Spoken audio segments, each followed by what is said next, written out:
government has decided to bring in the Uniform Civil Code. Why is it contentious? Why has it raised eyebrows?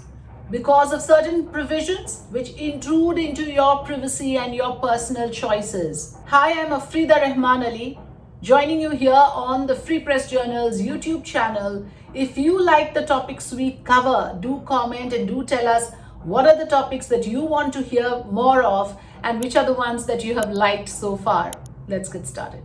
And before I begin, let me tell you that here on Free Press Journal's YouTube channel, the idea is to have a two-way traffic. This is never going to be one person speaking and the rest of us listening. It is going to be a way of communicating with each other, and therefore I look forward to your comments. I look forward to whether you approve of the way we are doing it. Please feel free to put in your thoughts here on the comment box.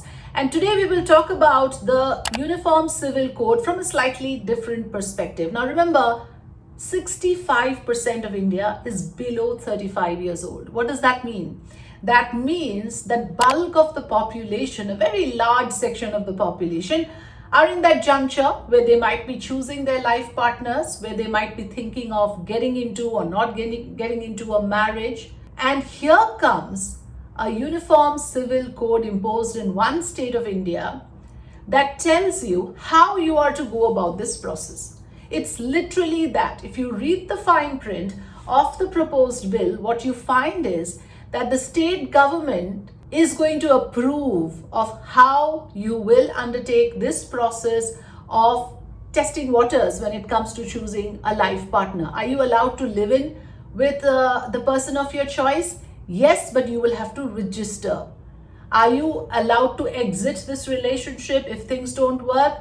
Yes, but you may have to pay a maintenance, and that applies only to the man, of course, because the whole concept then is of a provider versus nurturer sort of a concept. It's a concept where the gender segregation is very clear, and the logic that is given is that it is pro women. It is intended to protect the interests of women, that they should not be abandoned after being subjected to a live-in relationship. So there again lies this whole concept of an abla nari who doesn't probably have a mind of her own. She gets into a relationship, she gets into trouble, the state needs to protect her. But there lies all the problems within.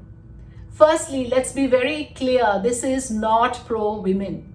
Today's women, they want to feel free. They want to exercise their choice. If this rule is imposed, then what it would mean is for the men folk, they will be reluctant to even live in with a partner, knowing that it now entails a maintenance should there be a separation. So what does that do to the women? They do not get this option so easily of trying out a partner to live in. Is that an intrusion into your space? It certainly is. What else does it say? It says that if you get into a living relationship and you have a child, the child will be called legitimate.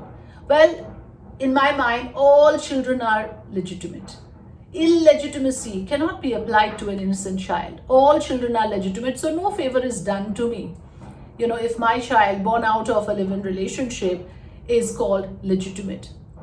So what does this do primarily? It does away with the concept of marrying a person who already has a spouse, which means that it does away with bigamy, does away with polygamy. And what else does it do? Of course, it also entails that if you are married and if it's an interfaith marriage, there has to be a compulsory registration. Otherwise, the marriage goes null and void. So UCC, as we all know, it governs laws that relate to marriage, succession, inheritance, property, and live-in relationships now. And it is this last bit that has drawn all the attention for some of the provisions that are highly objectionable, highly contentious, and a big intrusion into our privacy. So net, what I'm trying to say is that the funny part here is this. A couple, in their way of exploring or trying out each other, may decide to live in.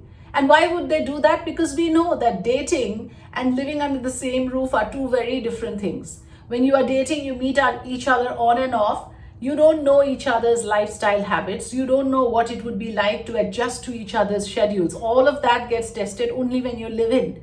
So a couple may, for the sake of their relationship, before making a long-term commitment, decide to come together, live in the same space.